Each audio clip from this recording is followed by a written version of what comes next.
Let me get my wand and my fairy dust. How you doing, honey? I feel fine. Yeah, I'm a little worried about Drum. The boys got in last night. I'm not sure how they're doing. And Jackson is Jackson. And, well, he has his hands full with Jack Jr. I will admit, it is hard being somber with a baby around. Malin, I'm beside myself. Wasn't Shelby fine when I left? Can you talk about it? Sure. Basically, after the transplant failed, Shelby went back on dialysis, and you knew that. She'd been doing fine for the last few months, and then last Monday, everything went wrong. It was like dominoes. They thought they could correct things with a little surgery. As they wheeled her down, she said, "Mama, I am going to feel so good when this is over." They gave her the anesthetic. In a way, she was right. Maybe she knew she was going to be with her king. Yes, and now maybe so. We should be rejoicing. Well, you go ahead. I wish I could feel that way. I guess I'm a little selfish. I'd rather have her here. Miss Malin, I don't mean to upset you by saying that. You see, when something like this happens, I pray very hard to make heads or tails of it. I think in Shelby's case, she wanted to take care of that baby, of you, of everybody she knew, and her poor body was just worn out. Wouldn't let her do everything she wanted to do. So she went on to a place where she could be a guardian angel. She will always be young. She will always be beautiful. And I personally feel much safer knowing she's up there on my side. I know some people might think that sounds real simple and stupid, but maybe I am. But that's how I get through things like this. Thank you, Annelle. I appreciate that. And that's a very good idea. Shelby, as you know, would not want us to get all mired down and wallow in this. She would look on this as one of life's little occurrences. We should deal with it in the best way we know how. Just get on with it. That's what my head says. I wish someone would explain that to my heart. Tommy said you didn't leave her side. Well, I wasn't in the mood to play bridge. No, I couldn't leave my Shelby. It's interesting. Both the boys were very difficult births. I almost died when Jonathan was born. Very difficult births, but Shelby was a breeze. I could have gone home that afternoon I had her. I was thinking about that when I was sitting there holding Shelby's hand while she was in the coma. You know, I'd work her arms and legs to keep the circulation going. I told the ICU nurse that we were doing our Jane Fonda. I stayed. I kept pushing just like I always had where Shelby was concerned, hoping she would sit up and argue with me. Yeah, but finally, we all realized that there was no hope. At that moment, I panicked.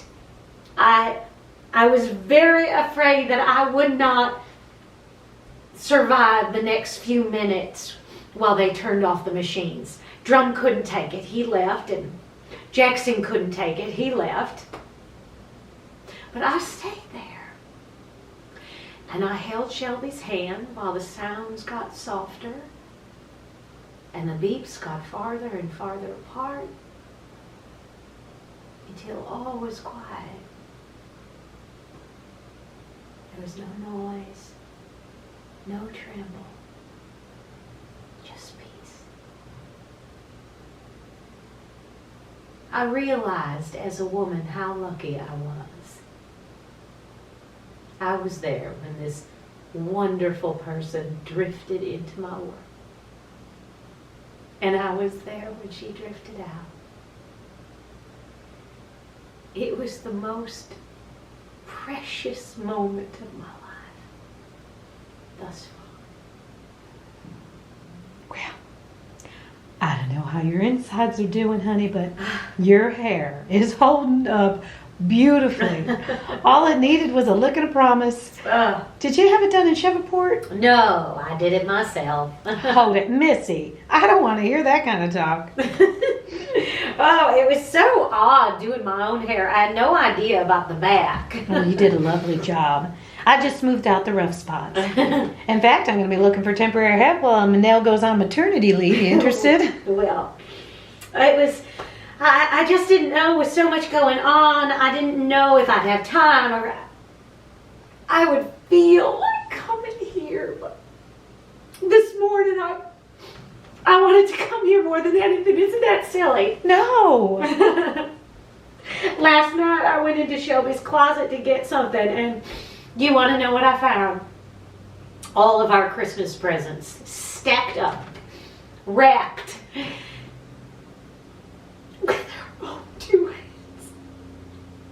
I better go. No, check the back. Ugh.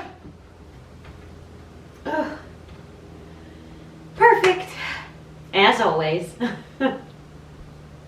You know, Shelby was right. It does look like a blonde football helmet. Honey, you just stay right down. Do you feel all right? Yes. Yes. I feel fine. I feel great. I could jog to Texas and back, but my daughter can't. She never could. Oh, I don't know what to do. I am so mad. I don't know what to do. I want to know why. I want to know why my daughter is gone. Why Shelby's life is over. How is that baby ever going to understand how wonderful his mama was? Will he ever understand what she went through for him? I don't understand it. God, Lord, I wish I could. Oh, it's not supposed to be this way. I'm supposed to go first. I've always been ready to go first. I can't stand it. I just want to hit something until it feels as bad as I do. I just want to hit something and hit it hard.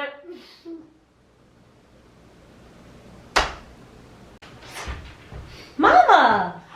Shelby. Where is everybody? I thought you weren't coming into town until after lunch. We got an early start because of the traffic. We want to drop in on Jackson's parents on the way down here. What a treat. And you have to catch them early. On Saturdays, they leave the house at the crack of dawn to start hunting for furry little creatures. Well, you must not have visited long. We didn't. I could tell they were anxious to start killing things. We stopped by the house first. Nobody was there. Where's Truvy? She and Annelle are out back sticking pennies in the fuse box. They decorated that little tree, and when I plugged it in, all the lights blew. Oh, what are those things? Red plastic poinsettia earrings.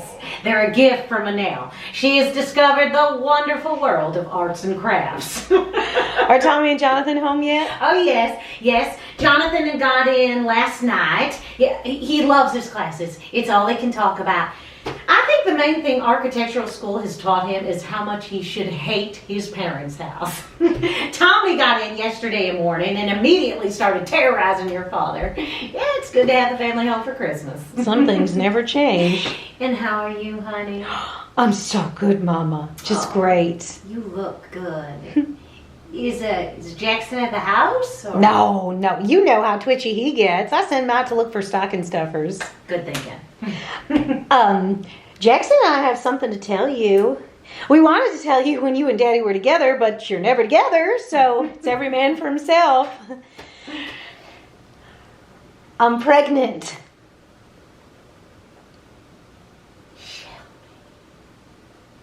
I'm going to have a baby. I realize that. What? Is that it? Is that all you're going to say? What do you expect me to say? Something along the lines of congratulations. Congratulations. Would it be too much to ask for a little excitement? Not too much. I wouldn't want to have you break a sweat or anything. I'm in a state of shock. I didn't think... In June, Mama. You have to help me plan. We're going to get a new house. Jackson and I, we're going house hunting next week, and Jackson loves to hunt for anything. What does Jackson say about this? Oh, he's so excited. He says he doesn't care whether it's a boy or a girl, but I know he really wants a son, and he can taste it so bad. He's so cute. He's so cute about the whole thing. It's all he can talk about. Jackson Lectury Jr. But does he listen? When doctors and specialists give you advice, I know you don't listen, but does he? I guess since he doesn't have to carry the baby, it doesn't really concern him. Mama, don't be mad. No, I couldn't bear it if you were. It's Christmas. I'm not mad. It's just... it's hard. Well, I thought... I don't know. Mama, I want a child. What about all the adoption proceedings? Well, you filed so many applications. Mama, it didn't take us long to see the handwriting on the wall. No judge is going to give a baby to someone with my medical track record. Jackson even put out some feelers about buying one. Well, people do that all the time. Listen to me. I want a child of my own. I think it would help a lot of things. I see. Mama, I know. Don't think I haven't thought about this.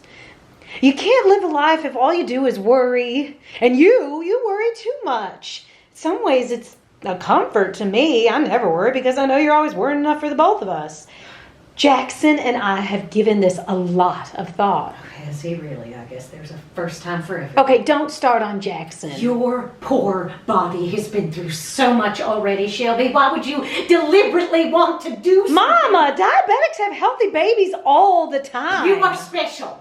There are limits to what you can do. Mama, listen. I have it all planned. I'm going to be very careful. And this time next year, I'm going to be bringing a big, healthy grandbaby baby to that Christmas festival. And no one's going to be hurt or disappointed or even inconvenienced. Least of all Jackson, I'm sure. You are jealous because you no longer have a say-so in what I do. And that drives you up a wall. You are ready to spit nails because you can't call the shots. I did not raise my daughter to talk to me in this way. Yes, you did. Whenever any one of us asked you what you wanted us to be when we grow up, what did you say? Shelby, I am not in the mood. What did you say? Just tell me what you said. I said that I just wanted you to be happy. Okay. The thing that would make me happy is to have a baby. If I could adopt one, I would. But I can't. And I'm going to have a baby. And I wish you would be happy too. I wish.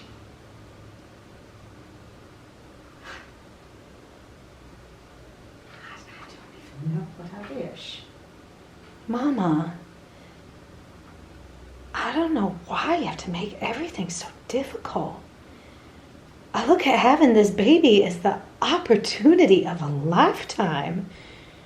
Sure, there may be some risk involved, but that's true for anybody. But you get through life, and life goes on. And when it's all said and done, there'll be a little piece of immortality with Jackson's looks and my sense of style. I hope. Mama, please. I need your support. I would rather have 30 minutes of wonderful than a lifetime of nothing special.